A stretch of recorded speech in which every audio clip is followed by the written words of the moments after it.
Amém? Então vamos ouvir o que Deus tem a falar conosco nessa noite, tá? Pega a tua Bíblia e abra no livro de João, capítulo 3, versículo 1 em diante. Segunda mensagem sobre o tema: só os nascidos de novo fazem parte da igreja de Jesus. Se não é nascido de novo, não faz parte da igreja. Para fazer parte da igreja, tem que nascer de novo. Todos encontraram? João, capítulo 3. Alguém está sem Bíblia aí? Se tiver, senta do lado de alguém que esteja com Bíblia. Versículo 1. Havia entre os fariseus um homem chamado Nicodemos, um dos principais dos judeus. Este de noite foi ter com Jesus e lhe disse: Rabi, sabemos que és mestre vindo da parte de Deus, porque ninguém pode fazer estes sinais que tu fazes se Deus não estiver com ele.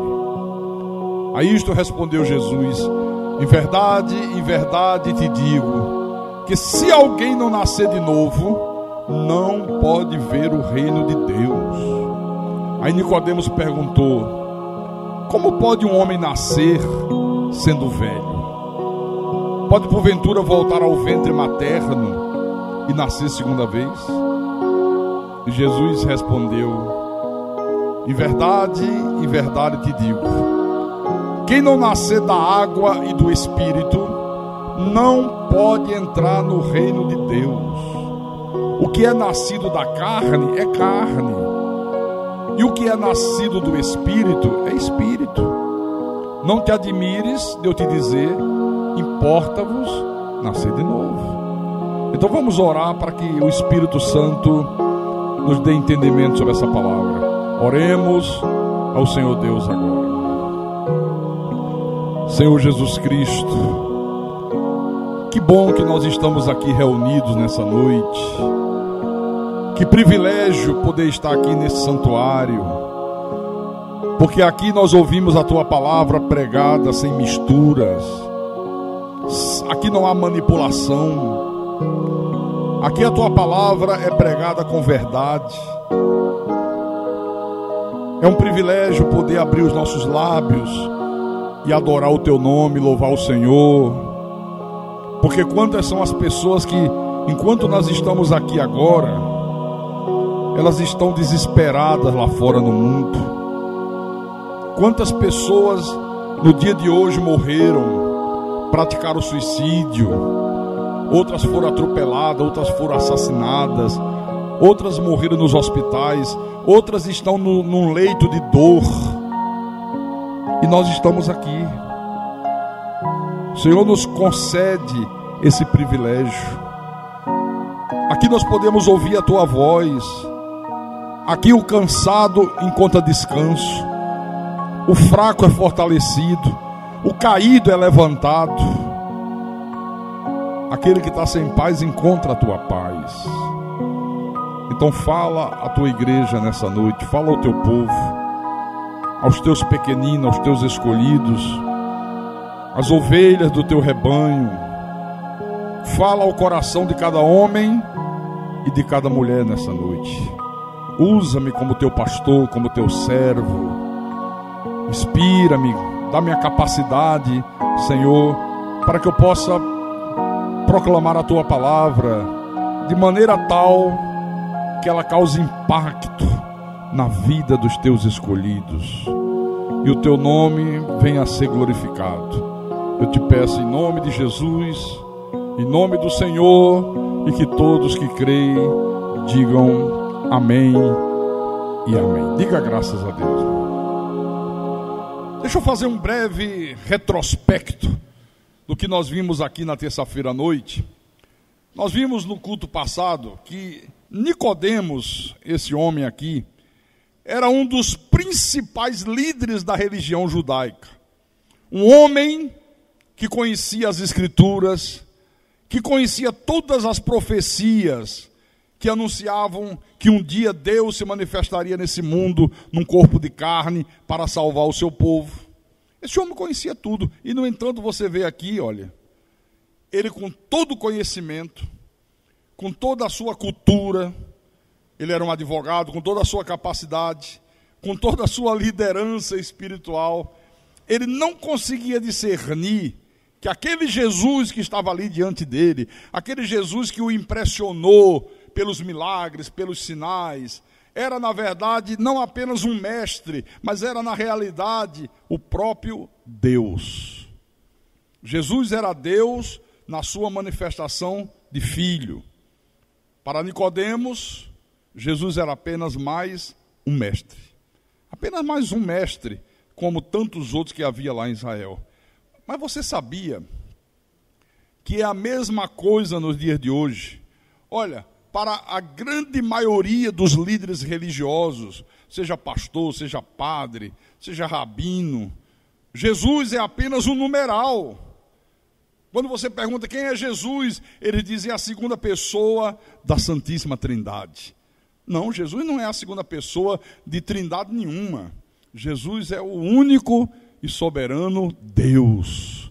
Não existe três pessoas, existe um só Deus que se manifestou ao mundo de três formas diferentes. Como o Pai na criação, um dia ele se fez carne no ventre de Maria, foi a sua manifestação de filho, e depois ele ressuscita e começa a agir em espírito, a sua manifestação de Espírito Santo. Essa é a verdade da Bíblia. Agora preste atenção, que depois dessas palavras elogiosas de Nicodemos a Jesus, Rabi, mestre, olha, nós sabemos que tu és mestre, vindo da parte de Deus, porque ninguém pode fazer esses sinais que tu fazes se Deus não for com ele. Depois de receber um elogio desse, a resposta de Jesus a esse homem é simplesmente desconcertante. É desconcertante. Leia isso no versículo 3. Jesus respondeu: em verdade te digo, se alguém não nascer de novo, não pode ver o reino de Deus, rapaz. Quer dizer que Jesus foi duro com Nicodemos. Jesus, na verdade, com essas palavras, estava dizendo: Nicodemos, a tua posição de mestre de Israel não serve para nada. Os teus sacrifícios da lei não funcionam. Os teus títulos religiosos não têm nenhum valor para a tua vida espiritual. Não faz você conhecer Deus. Se você não nascer de novo, você não pode ver o reino de Deus. Você não pode enxergar as coisas de Deus. Você não pode compreender os mistérios revelados do Pai. Olha que palavra dura. Você é mestre em Israel, isso não vale nada. Esse teu título religioso pomposo não adianta nada. Se você não nascer de novo, querido, você jamais vai entender Deus. E esse versículo 4 aqui, ele mostra que, apesar desse homem ser um dos principais líderes de Israel, um advogado, um homem culto, não entendeu absolutamente nada do que Jesus dizia. Não entendeu nada até aqui. E aí ele faz uma pergunta idiota. Leia o versículo 4. Ele pergunta para Jesus: Senhor, como pode um homem nascer sendo velho? Ele era um homem idoso. Nicodemo devia ter seus 70 anos de idade. Como é que pode um homem nascer sendo velho? Pode, porventura, voltar outra vez para a barriga da mãe, para o ventre materno, e nascer segunda vez? Você vê, Jesus estava se referindo aqui ao nascimento espiritual, ao novo nascimento, a obra maior que Deus opera na vida de um homem, na vida de uma pessoa. E ele estava imaginando que Jesus falava de nascer de novo, de nascimento físico. Volto a dizer, não é diferente nos dias de hoje. Você fala hoje de predestinação e os líderes religiosos, a maioria dos pastores imaginam que predestinação é licença para o povo de Deus viver uma vida de pecados. Ele diz: quer dizer que tem predestinação? Então a pessoa pode pecar, pode beber, pode matar e está tudo certo, está predestinado. Não. É o contrário. Se a pessoa é uma predestinada, No tempo de Deus, Deus a chama das trevas para a luz, e a partir dali, ela não pratica mais essas coisas. Ela tem a sua vida completamente transformada por Deus. Você hoje diz que Deus é soberano, que o homem não tem livre-arbítrio, que não é o homem que aceita Jesus, que é Jesus que aceita o homem. E essa elite religiosa que está aí estabelecida, imagina que essa verdade faz do homem um robô. Ele diz assim, quer dizer que eu sou robô? Quer dizer que eu não tenho livre-arbítrio? Porque eles têm a mania de querer mandar em Deus. Acha que o homem manda em Deus. Não, absolutamente não. O homem está morto nos seus delitos e pecados. Bom, no versículo 5, Jesus responde a essa pergunta um tanto quanto imbecil de Nicodemo, né? Pode um homem velho voltar para a barriga da mãe e nascer de novo? Jesus responde para ele, a partir do versículo 5. Jesus diz, Nicodemos, em verdade te digo, quem não nascer da água e do Espírito não pode entrar no reino de Deus. O que é nascido da carne é carne, e o que é nascido do Espírito é Espírito. Então, não te admires de eu te dizer, importa-vos nascer de novo. Mas sabe o que acontece? Nicodemos continuou sem entender nada. Jesus falava, Jesus dizia, e ele ficava completamente confuso. Irmãos, hoje, 2000 anos depois, as pessoas continuam sem entender nada do que Deus fala também. Você quer ver uma coisa? O que a maioria das igrejas ensina sobre isso aqui? Olha, tem que nascer da água e do Espírito. O que eles ensinam? Que o nascer da água é o quê? O batismo nas águas. Os pastores dizem assim, não, você tem que se batizar nas águas, porque na hora que eu mergulhar você na água, você está sepultando a velha criatura, quando você levanta, você nasceu de novo, você é nova criatura. Isso é mentira. A água não faz ninguém nascer de novo. A água não faz isso. Por isso que nós não temos batismo nas águas. O batismo nas águas era da velha aliança, era o batismo de João. Nós estamos vivendo uma nova aliança, e nesta nova aliança, o batismo que vale é o batismo com o Espírito Santo de Deus. Então ensinam que é batismo nas águas. Não é verdade. Não é verdade. O nascer da água e do Espírito é nascer da palavra. A água simboliza a palavra. Nascer da palavra e da ação sobrenatural do Espírito Santo. Vamos entender isso? Vamos à Bíblia. Para depois dizer, não, isso é que o pastor Carlos pensa. Não, é o que está escrito. Efésios capítulo 1.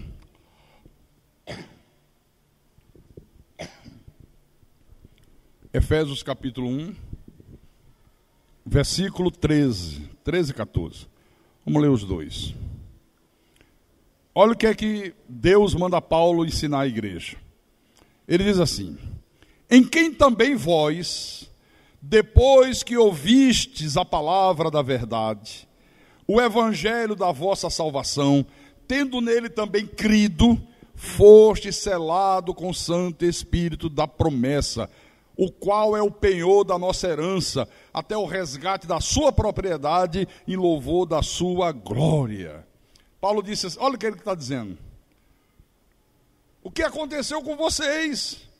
Depois que vocês ouviram a palavra da verdade, não é ficar ouvindo que Jesus curou o cego, não é ficar ouvindo que Zaqueu desceu da árvore.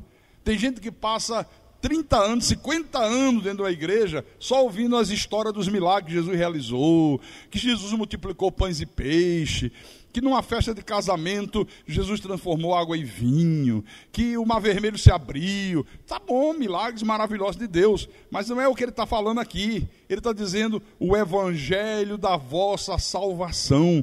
Depois que vocês ouviram este evangelho, que é o único para a igreja e que foi revelado a Pedro. Igreja que tem conhecimento é outra coisa, né? Se o pastor falar uma bobagem, a turma não recebe. Não, está errado. Eu falei de propósito, para ver a reação. E tem que reagir assim, não. O único evangelho para a igreja e que foi revelado a Paulo.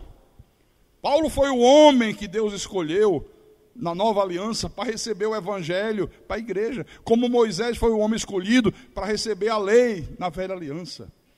Então este evangelho que o Cristo ressuscitado revelou a Paulo, a Bíblia chama evangelho da graça de Deus, evangelho da vossa salvação, evangelho das insondáveis riquezas de Cristo, evangelho dos mistérios que permaneceram ocultos em Deus e das gerações passadas, mas que aprove a Deus revelar os seus santos nos últimos tempos. Tem uma porção de termos aqui. Então eles, depois que vocês ouviram este evangelho, tendo nele crido, o que esse evangelho diz que o eleito de Deus tem que crer? Que Deus é soberano, que Jesus não morreu por toda a humanidade, Jesus morreu para salvar o seu povo. Olha, e Deus não falha, Ele salva mesmo. Se Ele tivesse morrido na cruz para salvar toda a humanidade seria salva. Mas nós sabemos que todos os dias morrem pessoas que não são salvas, porque Ele morreu para salvar o seu povo. Há um povo nessa terra que é dele, um povo que Ele predestinou em amor, e há um povo nessa terra que passou a existir a partir de Caim, que é do diabo, que são os vasos de desonra, que a Bíblia chama de joio, filhos malditos, a planta que o pai não plantou. Então, você tem que crer que Deus é soberano, você tem que crer na predestinação, você tem que crer que salvo uma vez, salvo para sempre, que uma vez nas mãos de Jesus, ninguém mais pode te tirar das mãos dele. Você tem que acreditar que Deus está no controle de tudo, nada escapa ao controle de Deus. Você tem que crer que na cruz Ele fez a obra completa, que Ele expulsou o príncipe desse mundo, que Ele colocou os demônios em algemas eternas. Aleluia.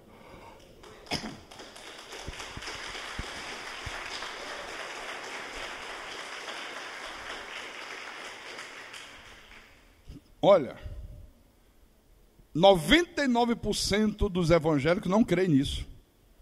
O que mais se fala nas igrejas? No diabo. Porque o demônio. Olha, gente, nem parece um culto a Deus, parece culto ao diabo. Porque o diabo está fazendo, o diabo está acontecendo, o diabo está na tua vida, o diabo está no teu casamento, o diabo está não sei aonde, o diabo está lá, o demônio está não sei aonde. Só se fala desse tal de diabo. Ou não é?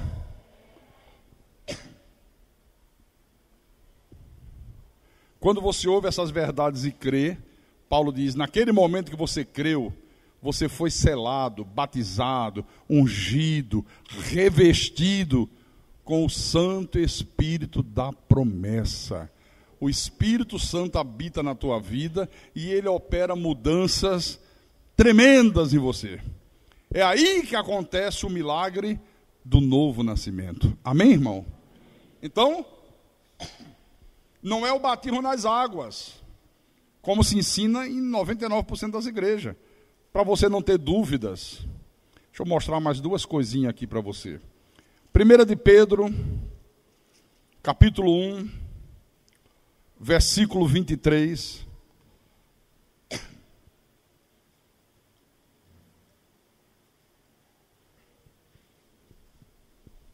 Encontraram? Olha a afirmação de Pedro para a igreja. Pois fostes regenerados, não de semente corruptível, mas de incorruptível, mediante o batismo nas águas. Não. Mediante a palavra de Deus, a qual vive e é permanente. O que é que nos regenerou? A palavra de Deus. O Espírito Santo usa a palavra e opera a regeneração na vida do homem. Amém? Tito, epístola de Paulo a Tito, capítulo 3, versículo 3 em diante. Aí você vai entender um pouquinho o que é esta regeneração. Só o Espírito Santo faz isso. Ninguém mais pode fazer isso. Pronto? Tito capítulo 3, versículo 3 em diante. Ele diz, pois nós também, nós aqui, outrora, no passado, quando estávamos mortos em delitos e pecados, éramos nécios, desobedientes, desgarrados, escravos de toda sorte de paixões e prazeres. Gente aqui que era escravo da bebida, escravo das drogas, o outro era escravo da prostituição, o outro era escravo do adultério, o outro era escravo do cigarro, o outro era escravo de tanta coisa aí, escravo do pecado, né? Nós éramos assim, vivendo em malícia e inveja, odiosos e odiando-nos uns aos outros. Quando, porém, se manifestou a benignidade de Deus, nosso Salvador, e o seu amor para com todos, não por obra de justiça praticada por nós, mas segundo a sua misericórdia, ele nos salvou mediante o lavar regenerador e renovador das águas do batistério. Não, você vê qual é tudo contrário do que os pastores pregam? Mediante o lavar regenerador e renovador do Espírito Santo. Então a verdade é esta aqui. Quando o eleito de Deus está morto em delitos e pecados, mas quando chega o tempo de Deus, e tudo é no tempo de Deus, Deus providencia para que ele ouça a palavra da verdade. Ele crê porque Deus lhe imputa o dom da fé, e no mesmo instante ele é batizado com o Espírito Santo de Deus. A partir dali, começa a haver uma mudança radical na vida daquela pessoa. Olha, irmãos, e é esse batismo aqui que faz com que o homem possa nascer de novo. É esse batismo aqui que prova se uma pessoa é filha de Deus. Não tem outra maneira de você provar que é filho de Deus, a não ser através disso aqui. Romanos, abre Romanos. Romanos capítulo 8.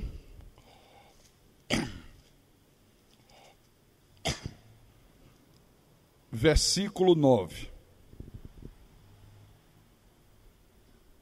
Presta atenção. Como é importante isso aqui agora. Olha, Paulo está falando aqui com a igreja. Não está falando com pessoas que estão lá fora. Está falando com aqueles que estão dentro.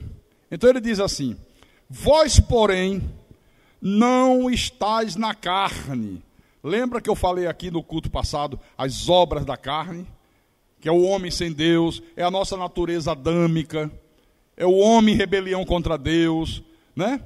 Essas coisas horríveis que nós vimos ontem no culto de terça em Gálatas. Vocês não estão mais na carne, mas no Espírito, Espírito com E maiúsculo, Espírito de Deus, se de fato o Espírito de Deus habita em vocês. E se alguém não tem o Espírito de Cristo, esse tal não é dele. Quer dizer, pode ter Bíblia, pode batizar em água, pode fazer jejum, pode subir monte, pode participar de vigílias, pode fazer o que quiser. Deus está dizendo, se você não tem o meu Espírito, você não é meu. O que prova que uma pessoa é de Deus, não é ter uma Bíblia.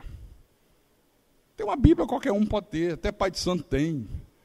Não é frequentar um culto. Porque frequentar um culto qualquer um frequenta. O que prova que é filho de Deus não é a pessoa usar chavões religiosos. Paz do Senhor, irmão. Graça e paz. Isso não prova nada. O que prova é isso aqui, ó. Ter o Espírito de Deus na sua vida. Eu vou falar sobre isso daqui a pouco. Volta lá em João capítulo 3. Versículo 6 em diante. Jesus disse para Nicodemos: o que é nascido da carne é carne, e o que é nascido do Espírito é Espírito. Não te admires de eu te dizer, importa-vos nascer de novo. O vento sopra onde quer, ouves a sua voz, mas não sabes de onde vem nem para onde vai. Assim é todo que é nascido do Espírito. Versículo 9. Então lhe perguntou Nicodemos: como pode suceder isto? O cara estava espantado. Cara, como é que acontece isso? Como é que pode acontecer isso aí que você está falando? Aí Jesus disse: tu és mestre em Israel e não compreende estas coisas. Quer dizer, Nicodemos era mestre em Israel e não compreendia nada sobre o novo nascimento. Nada, absolutamente nada. No culto passado eu falei sobre as obras da carne. Nós aprendemos aqui que o ser nascido da carne, o que é nascido da carne é carne, é a nossa natureza adâmica. É o homem sem o Espírito Santo, é o homem em total rebelião contra Deus. Aí Paulo faz um resumo do que o homem é capaz de fazer quando ele está vivendo uma vida sem Deus, né? Prostituição, impureza, lascívia, idolatria, e vai por aí afora. Nós lemos, não é o assunto de hoje. Isso aqui só muda a partir do momento que nós ouvimos a palavra da verdade, cremos na palavra da verdade e somos batizados com o Espírito Santo. É a partir desse momento que o Espírito de Deus começa a nos mudar. É a partir dessa hora que o Espírito Santo começa a usar a palavra e vai produzir em nós o fruto do Espírito. Vamos entender? Olha só. No versículo 8, Jesus disse: o vento sopra onde quer, ouves a sua voz, mas não sabes de onde vem nem para onde vai. Assim é todo o que é nascido do Espírito. Sabe o que é que Jesus está dizendo aqui? Que o poder de Deus funciona na vida de um filho dele como o vento.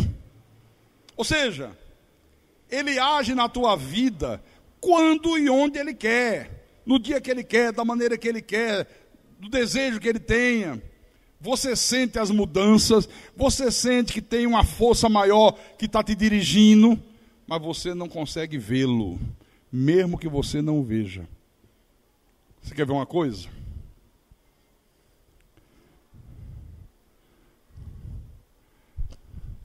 Estou me abanando, estou sentindo o vento. Alguém pode ver o vento daí? Aqueles ventiladores estão ligados, não estão? Está ventilando, tá? Você consegue ver o vento? Você só consegue sentir o vento. Assim é Deus. Você não vê, mas você sente que Deus está te guiando, que Deus está te conduzindo, que Deus está operando mudanças na tua vida, que nem você nem ninguém conseguiria operar. Então, irmãos, o milagre do novo nascimento é Deus que faz esse milagre do início ao fim. Nicodemos acreditava que tudo dependia das obras realizadas pelos homens. Mas Jesus disse para ele: não, Nicodemos, tudo depende de uma obra perfeita realizada por Deus. É Deus que faz isso aqui. Aliás, nascimento por definição, todos nós sabemos, é um ato passivo. Nascimento comum de uma criança. A criança, quando está no ventre da mãe, ela não contribui em absolutamente nada para o parto. Tudo depende da mãe. A mãe é que faz o esforço, é que sente as contrações, a mãe é que sofre as dores, a mãe é que dá a luz, a mãe é que faz tudo. Nem respirar aquele bebê pode por si só, se não tiver o cordão umbilical. Ele respira através do cordão umbilical da mãe. Então, ele não poderia, por si mesmo, percorrer aquele caminho em direção à nova vida, sair do ventre para a nova vida. Não podia. Tudo é a mãe que faz. O bebê não faz nada, absolutamente nada. Então, a mesma coisa se aplica em relação a nós, no que diz respeito ao novo nascimento. Tudo depende exclusivamente de Deus. Nós não temos nenhuma participação neste processo. Interessante. A palavra que Jesus usou aqui, de novo, no texto grego original, essa palavra é anotren. Por que ele usou essa palavra? Porque ela significa que aquele que fez o primeiro trabalho tem que fazê-lo de novo. Vou dar um exemplo prático. Vocês conhecem um quadro muito famoso de um pintor de fama mundial chamado Leonardo da Vinci? Qual é o quadro mais famoso de Leonardo da Vinci? A Mona Lisa. A igreja sábia. É único. Vamos imaginar que alguém um dia fosse lá no museu, na Europa, pegasse o quadro da Mona Lisa, queimasse e destruísse completamente. Se eu chegasse e dissesse, usando essa palavra que Jesus usou aqui no grego, anotem, que alguém que tinha que fazer aquele quadro de novo, essa palavra usada estaria dizendo que era absolutamente necessário a presença de Leonardo da Vinci para fazer o quadro outra vez. Tem que ser quem fez o quadro primeiro, fazê-lo outra vez. Então, quando Jesus usou esse termo, Jesus estava dizendo que aquele que te criou pela primeira vez e o pecado de Adão te matou, ele tem que te criá-lo de novo. Ele tem que fazer você nascer outra vez em nome de Jesus Cristo.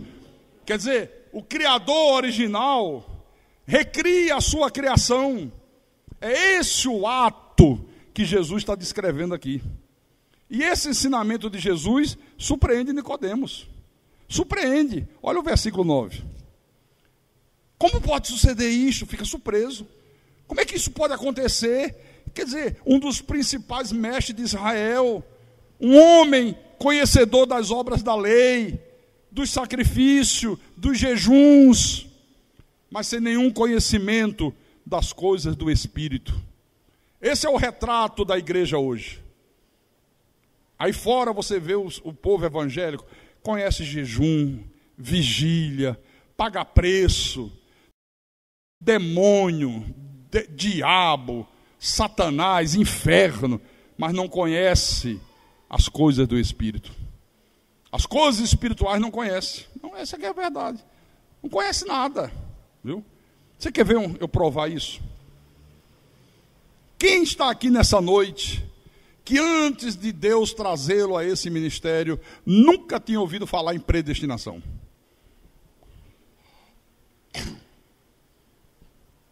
Quem nunca tinha ouvido falar, mesmo frequentando igreja, que na cruz do Calvário, Jesus expulsou o diabo, o príncipe desse mundo? Todos vocês dizem, quando alguém perguntava, quem é o príncipe desse mundo? Você respondia, o diabo. Verdade ou mentira? Mas quando chegou aqui, você aprendeu em João capítulo 12, versículo 31, quem quiser anotar, anote. João capítulo 12, versículo 31. Que quando estava se aproximando o momento de Jesus ir à cruz, ele disse, chegou o momento de ser julgado este mundo. E agora 2000 anos atrás, o seu príncipe será expulso. Olha, a Bíblia diz que Jesus expulsou o diabo há 2000 anos atrás, e esse tal de diabo não sai da boca dos crentes. Tem gente que crê mais no diabo do que em Deus. Acredita que o diabo pode fazer tudo, mas não crê que Deus pode fazer tudo. É lamentável, né? Versículo 10. Jesus diz, rapaz, tu és mestre em Israel e não compreende estas coisas. Tu és mestre, você ensina religião e você não compreende o que eu estou dizendo e você não sabe nada do que eu estou te falando. Terrível, né? Essa semana veio um casal falar comigo, uma conhecida minha do Rio Grande do Sul falou comigo pela internet, disse, pastor, olha, tem um casal amigo meu que é daí de Fortaleza, poxa, eu vou pedir para ele fazer uma visita ao senhor. Eu digo, tá bom, peça. Já faz uns 2 meses. Essa semana o casal ligou para mim, ô pastor, nós somos amigos da Dalma, podemos ir aí conversar com o senhor? Podemos, pode. 3 horas da tarde estamos aí. 3 horas chegaram, eu atendi. Eu estava todo feliz, eu digo, puxa vida, que fosse uma visita espiritual, falar da Bíblia, falar do Evangelho da Graça, né? Eu digo, vai lá que a Dalma falou para eles dessas verdades. Aí chegaram aqui para mim falar de Herbalife.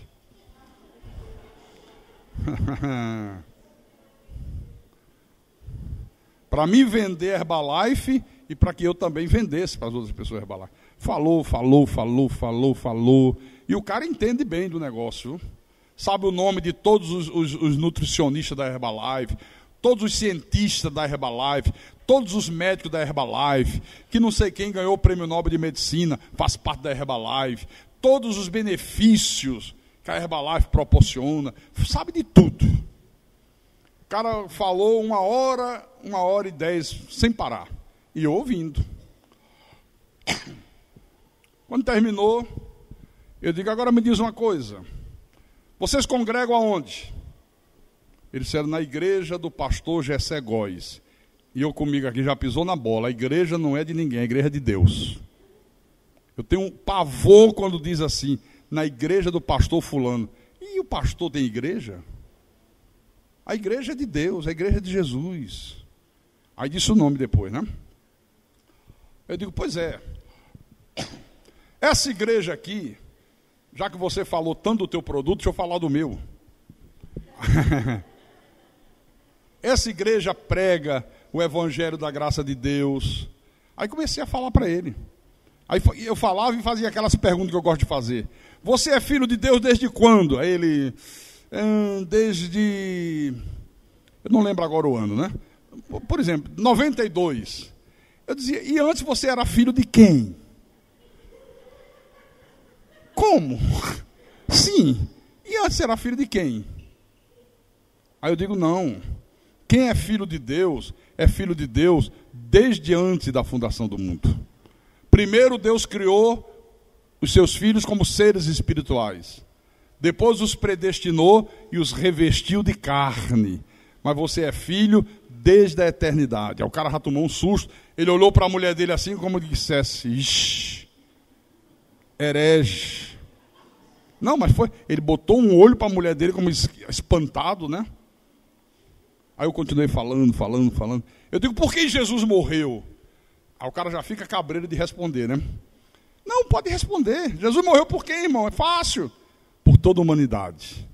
Eu digo, se ele morreu por toda a humanidade, por que toda a humanidade não é salva?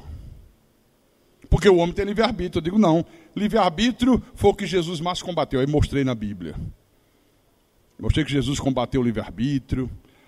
Mostrei que Jesus, quando celebrou a última ceia, ele disse, isto é o meu sangue, o sangue da nova aliança, que será derramado em favor de muitos, não em favor de todos, em favor dos eleitos, em favor daqueles que Deus predestinou para a salvação.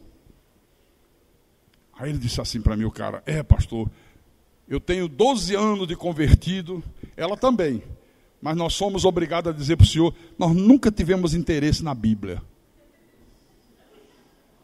Ué, se o cara está dentro de uma igreja, disse que é convertido e não teve interesse na Bíblia, teve interesse em quê? Na revista Playboy? Na Herbalife? Não.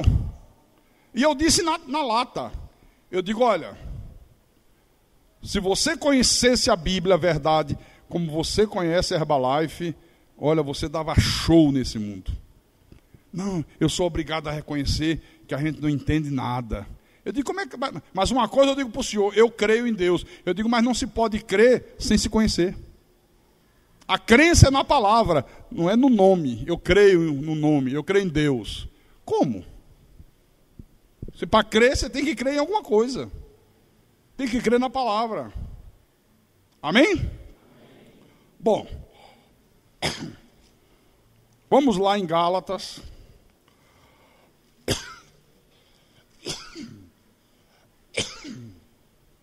Capítulo 5.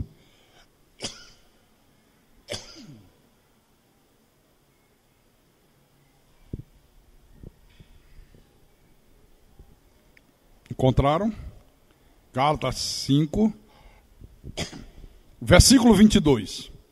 Paulo acabou de falar das obras da carne, aí ele agora vai falar do fruto do Espírito. Aí ele diz, mas o fruto do Espírito é amor, alegria, paz, longanimidade, benignidade, bondade, fidelidade, mansidão, domínio próprio. Contra estas coisas não há lei.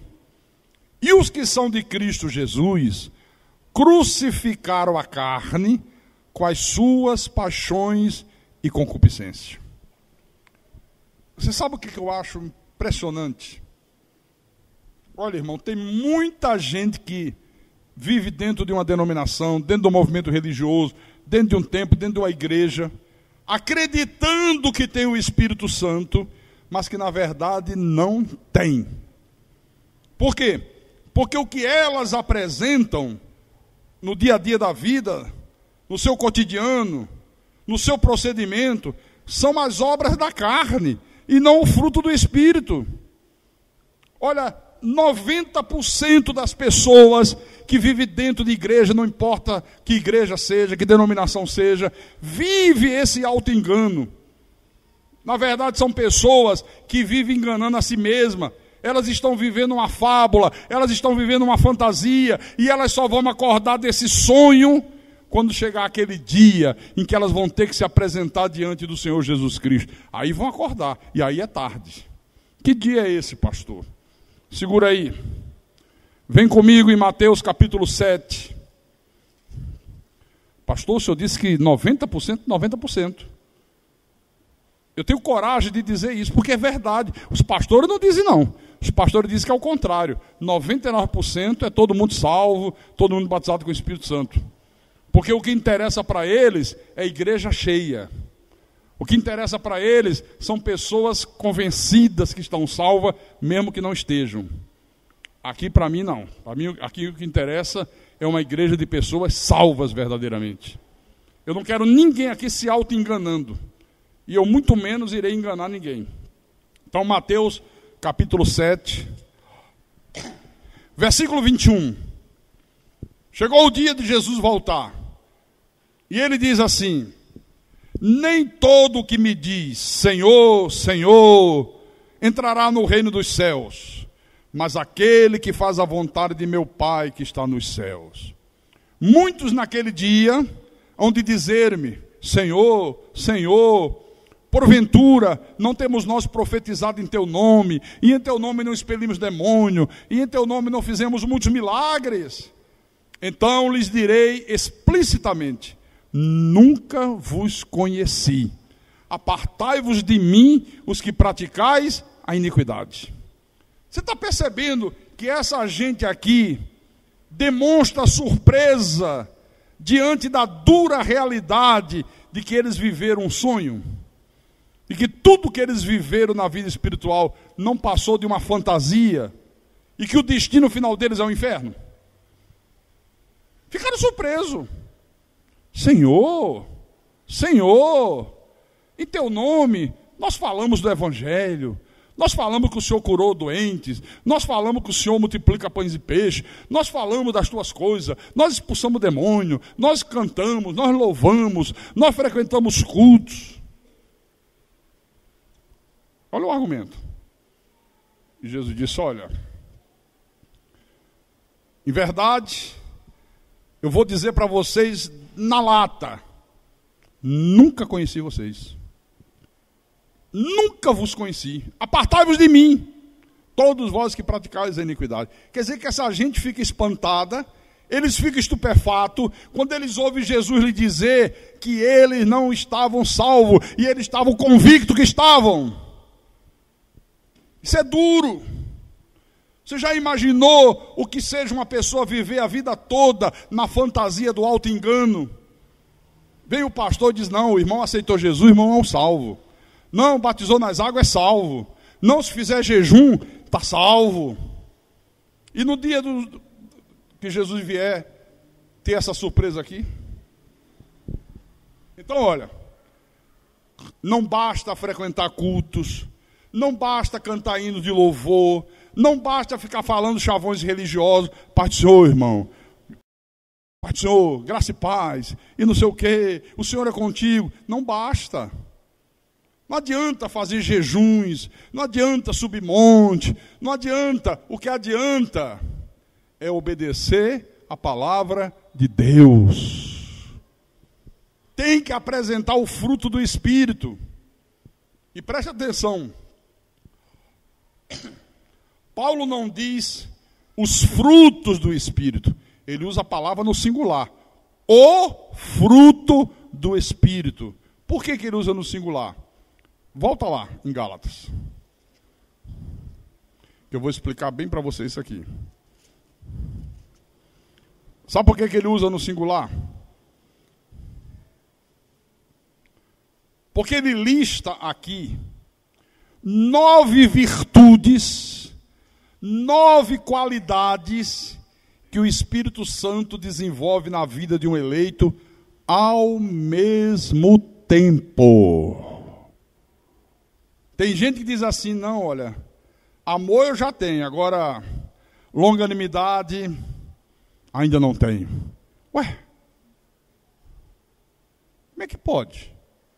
É a mesma coisa você pegar uma laranja, você descasca, tem aquela casca de fora, né? Aí depois tem uma pele branquinha, não tem? Você tem que tirar aquele peluzinho. Depois tem os bagos da laranja. Cada bago da laranja tem uma película bem fininha, não tem? Você quebra aquela película, é cheio de bagozinhos menores. Dentro daqueles bagozinhos menores, quando você quebra, tem o suco da laranja. Mas tudo forma um fruto. Imagina o fruto da laranja. Olha, eu já tenho uma casca, estou grande, crescida, mas não tenho ainda nada dentro de mim, uma casca oca. Não existe isso aqui. São 9 virtudes, são 9 qualidades que o Espírito Santo vai desenvolvendo na vida dos filhos de Deus, mas todas elas ao mesmo tempo. Nós vamos falar de cada uma delas hoje e domingo. A primeira virtude, a primeira qualidade dessa lista que Paulo apresenta à igreja aqui é o amor. Mas o fruto do Espírito é amor. Olha, amor aqui é no sentido de comportamento, não de sentimento. Por quê? Qual é a diferença, pastor? Porque tem gente que confunde esse amor aqui com aquele amor que nós sentimos pelos nossos filhos, pela nossa mãe, pelo nosso pai, aquele amor que a gente sente, o marido sente pela esposa, a esposa sente pelo marido, os irmãos sentem pelos irmãos. Não. Esse tipo de sentimento, esse tipo de amor, já faz parte da gente, mesmo sem ter o Espírito Santo. A pessoa não tem espírito nenhum, não tem o Espírito de Deus, mas ela tem amor pelo filho. Tem amor pela mulher, a mulher tem amor pelo marido, né? O irmão tem amor pelo outro irmão. Não, esse amor aqui é um amor que só pode ser mostrado, só pode ser expressado através do comportamento. O que Jesus disse? Se alguém me ama, guardará a minha palavra. Ele não disse se alguém me ama, vai ficar dizendo eu te amo, eu te amo, eu te amo. Não, não precisa dizer uma palavra. Você vê a pessoa que ama Jesus pela obediência que ela tem a Deus. Aí você diz, poxa, esse aí ama Jesus. A pessoa é obediente. A pessoa se esforça o máximo possível para fazer o que Deus manda, para viver de acordo com os mandamentos de Deus.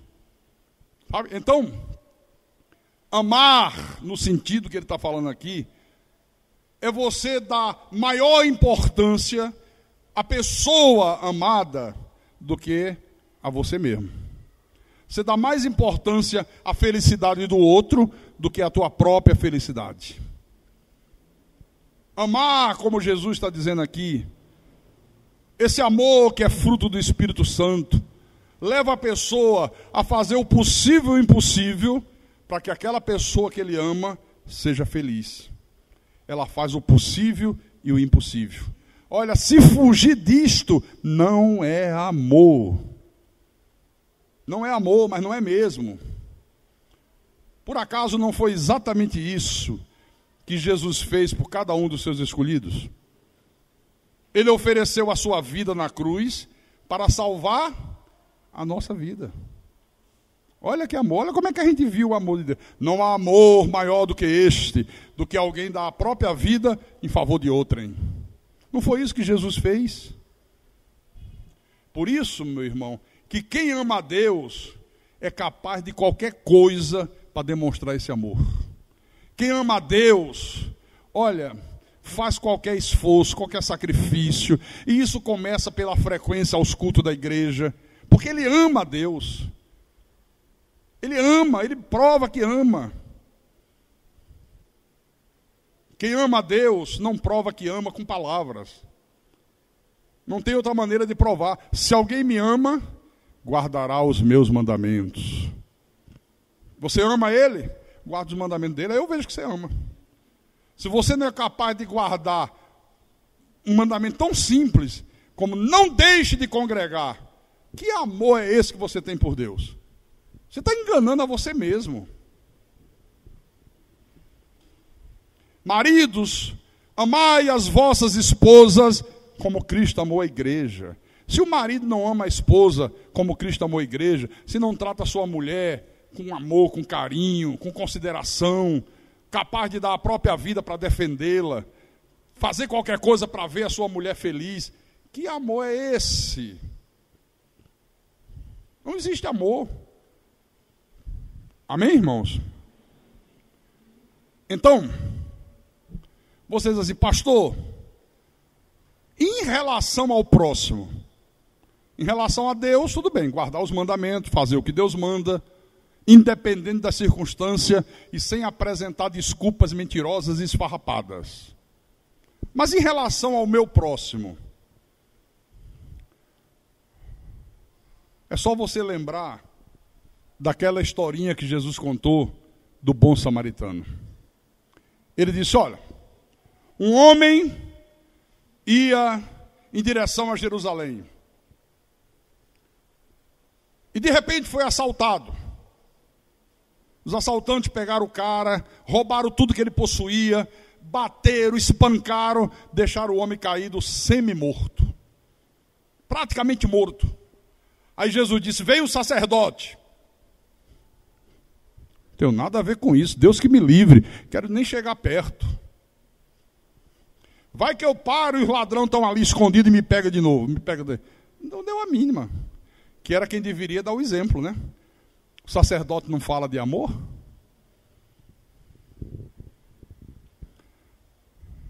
Aí ele disse, depois vem um levita, que canta, que louva. Viu o homem caído, passou ao largo. Quero nem saber. Aí Jesus disse, por fim, veio um samaritano. Os samaritanos eram considerados pelos judeus a pior raça de gente que havia na face da terra. Eles detestavam os samaritanos. Diziam que os samaritanos não tinham direito a nada de Deus, que eles não eram de Deus, que eles eram os piores que existiam na face da terra. Aí Jesus veio um samaritano.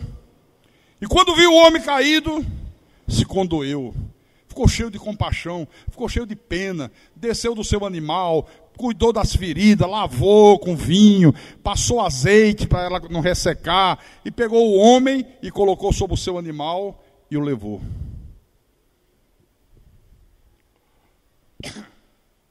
Fez o percurso a pé, colocou o homem em cima do animal. Ele disse, não, ele está ferido, deixa eu botar ele aqui, pendurou o homem e foi. Chegou numa pensão, numa hospedaria, numa pousada, num hotel, disse, olha, eu vou deixar este homem aqui, chame um médico, cuide dele, vou deixar pago algumas diárias e mais algum dinheiro para se precisar pagar mais alguma coisa. E se mesmo assim necessário for, pode gastar o dinheiro, que na volta eu te retribuo. Pronto, quer saber do que é amar o próximo? Basta você se mirar nesse exemplo. Amar sem visar receber nada em troca. Amar que leva você a fazer sacrifícios, a abrir mão até dos teus bens para socorrer uma pessoa no momento de dificuldade, no momento de aflição. Amém, irmãos? E para a gente terminar, na primeira epístola de João,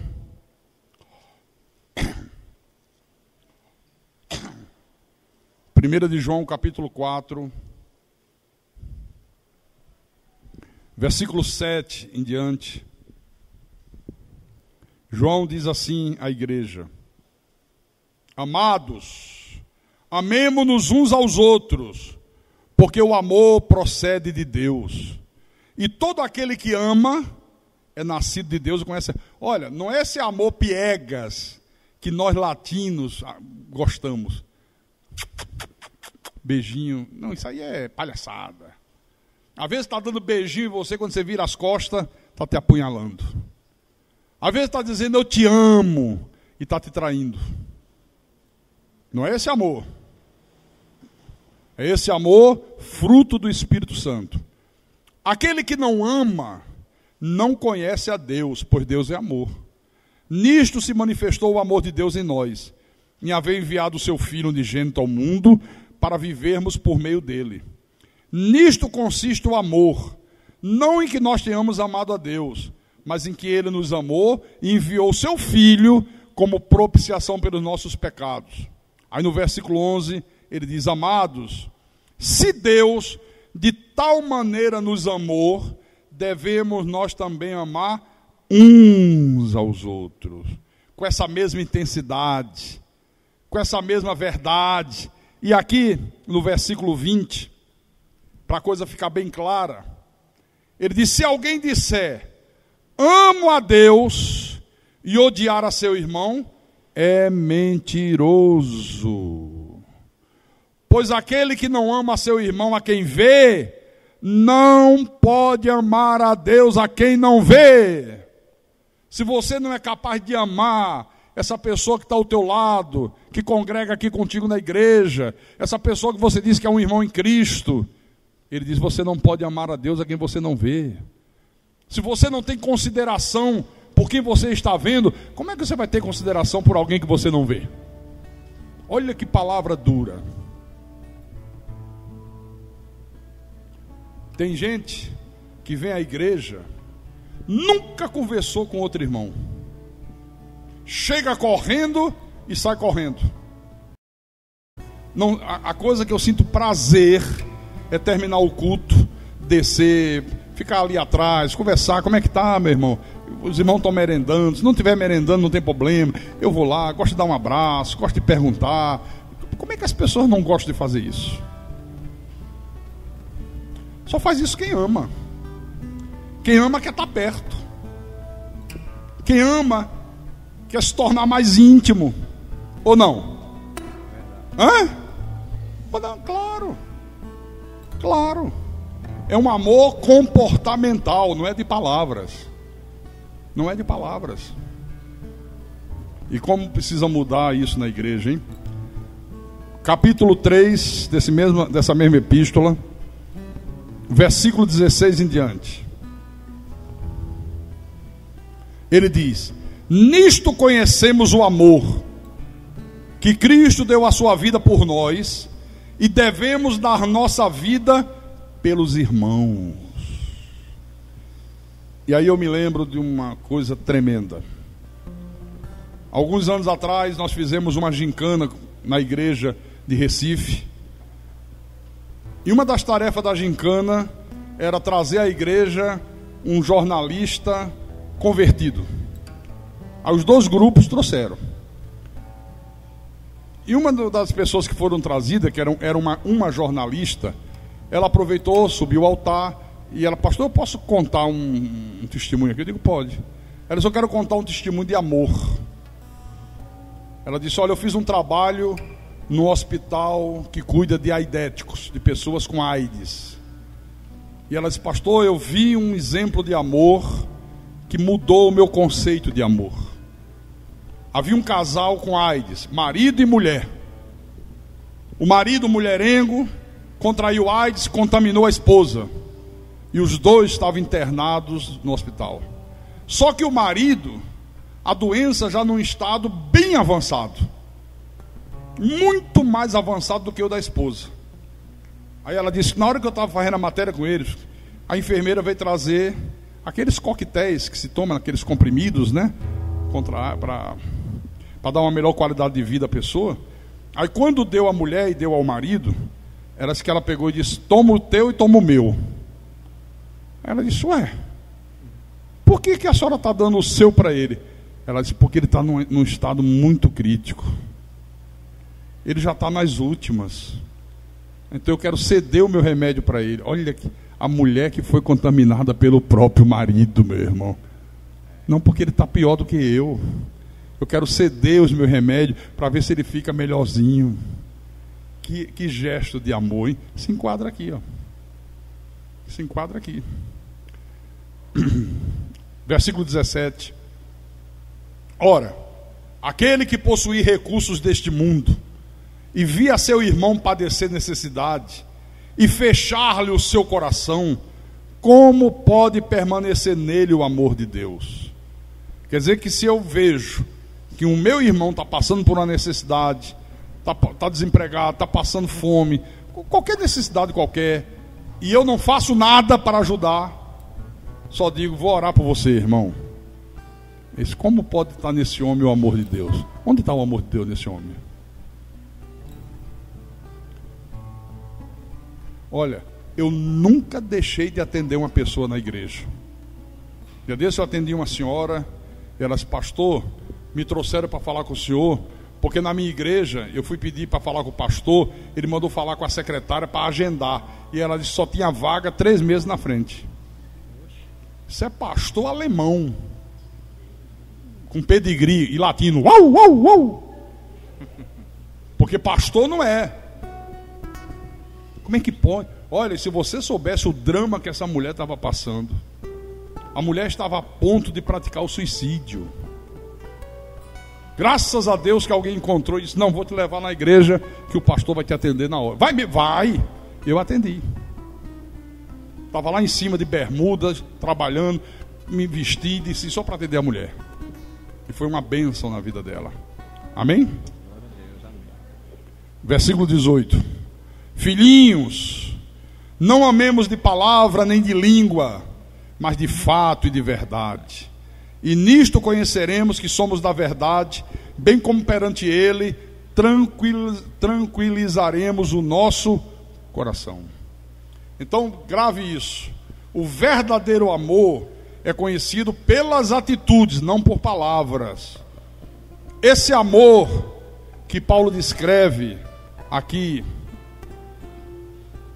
em Gálatas é o mesmo amor que ele descreve lá em 1 Coríntios, para a gente terminar. O pastor só falou 2 vezes que ia terminar e não termina. Calma, por que você está com pressa?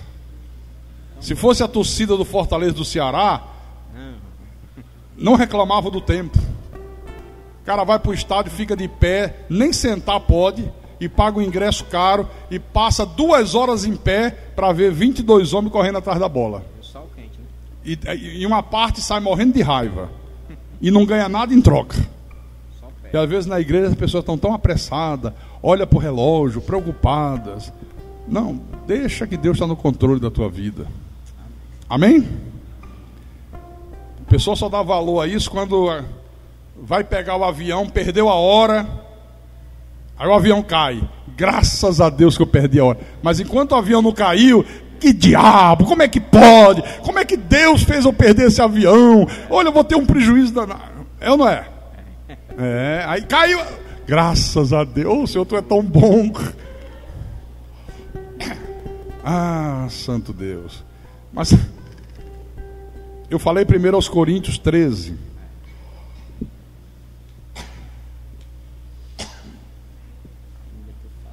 Versículo 4.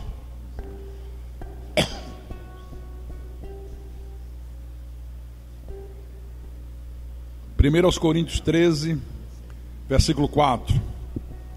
O amor é paciente, é benigno, o amor não arde em ciúmes, não se ufana, não se soberbece, não se conduz inconvenientemente, não procura os seus interesses, não se exaspera, não se ressente do mal, não se alegra com a injustiça, mas regozija-se com a verdade.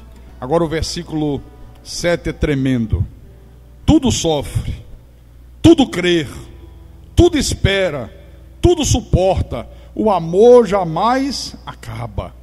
Olha, isso aqui é espetacular. Ele diz assim, o amor tudo sofre. No texto grego original, essa palavra que Paulo usa para representar o sofrimento, na verdade, ela tem a ver com sentido de proteção.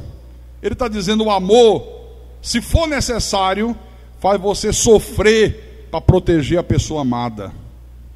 Você funciona para aquela pessoa como um escudo protetor, para preservar. Você guarda segredo daquela pessoa, você jamais revela para não prejudicar a pessoa que você ama. Você faz tudo para manter protegida a pessoa que você ama. Então o amor tudo sofre. É como um telhado. Chove, protege a gente da chuva. Frio, protege do frio. Sol, protege do sol. Se alguém jogar uma pedra, quem sofre as consequências é a telha. Ela sofre para nos proteger. É esse tipo de amor que Paulo disse que nós temos que ter. O amor tudo crê. O amor faz você depositar confiança na pessoa amada, faz você acreditar na pessoa. Chova ou faça sol, você vai até o fim com aquela pessoa. Pode ter momento bom, pode ter momento ruim. Você ama, você confia. Hoje os casais se separam na primeira crise financeira. Casam-se diante do sacerdote, estão casados até que a morte vos separe. Se daqui a 3 meses o marido perdeu o emprego e a situação financeira apertar, a mulher pega o beco. Mas não é isso que acontece? Quase que toda hora. Aí diz assim, não, incompatibilidade de gênero. Mentira. É porque você não amava o suficiente. Você não tinha amor verdadeiro por ele. Você estava querendo, era um teto. Você estava querendo alguém que te adotasse, alguém que te bancasse, alguém que pagasse suas contas, alguém que comprasse roupa para você. Aí na hora que faltou, você foi atrás de outro. Mulher bandida, né? É o que mais tem por aí. Por isso, ó, você que é solteiro, rapazes e moços dessa igreja, ore a Deus para Deus colocar no teu caminho a pessoa certa. Porque se você pegar qualquer um e pegar a pessoa errada, você vai quebrar a cara. Vai sofrer as pampas, meu irmão. Então seja inteligente, seja inteligente. O amor tudo espera. Quer dizer, o amor verdadeiro é esperançoso, não desiste, não abandona nunca a pessoa amada, vai até o fim. Às vezes eu fico pensando, sabe? Eu digo, puxa vida, como é que é possível uma pessoa conviver com outra e abandoná-la? Às vezes eu fico pensando, puxa, como é que eu conseguiria viver sem minha mulher? Eu não conseguiria. Eu abandonar minha mulher? Nunca. Nunca. Só em pensar dá um desespero, sabe? E olha que eu já sou casado, queridos, 30 anos, mais de 30 anos. Se eu pudesse, casava de novo com a mesma mulher, porque é bom. Então quem ama vai até o fim. Quem ama é como o vinho velho, quanto mais velho, melhor. Quanto mais o tempo passa, mais o amor cresce, mais o amor cria raízes, mais você quer estar junto daquela pessoa, mais você considera. Então se alguém não te considerou, dê glória a Deus, porque Deus tirou da tua vida quem não presta. Dê glória a Deus, diga glória a Deus que se foi, porque Deus tirou quem não presta da tua vida. E para terminar, o amor tudo suporta. Quer dizer, faz a pessoa aguentar bravamente e calmamente todas as adversidades da vida ao lado de quem ela ama. Ela permanece ao lado da pessoa, tanto nos bons como nos maus momentos. Nunca abandona. Então é esse o amor que o Espírito de Deus vai brotar na nossa vida. Quem não vive o amor dentro desses parâmetros, não adianta abrir a boca e gritar que ama, porque não ama. É mentira, não ama. E eu pergunto para você, você tem manifestado o fruto do amor na tua vida? Amor para com Deus, através da obediência à palavra, amor para com o próximo, sofrer com quem sofre, se alegrar com quem se alegra, ter compaixão dos que caem. Você tem manifestado esse amor? Dá a mão a quem necessita de apoio, a quem necessita de ajuda, às vezes uma ajuda financeira, às vezes a ajuda é uma ajuda espiritual, é uma ajuda moral, às vezes o que a pessoa mais precisa é ser ouvida, e as pessoas não têm tempo para ouvir ninguém, porque não amam. Amor para com a igreja, amor para com o pastor, amor para com os irmãos. Você tem demonstrado esse fruto do amor na tua vida? Faça um exame da tua vida agora, em nome de Jesus Cristo. Porque se não tem, Então o Espírito de Deus não habita em você, não está na tua vida, porque é Ele que faz esse fruto brotar em nome de Jesus Cristo, essa qualidade brotar. Vamos ficar de pé em nome de Jesus. Feche teus olhos, curva a tua cabeça, eleve teu pensamento a Deus. Vamos fazer uma reflexão nesse momento.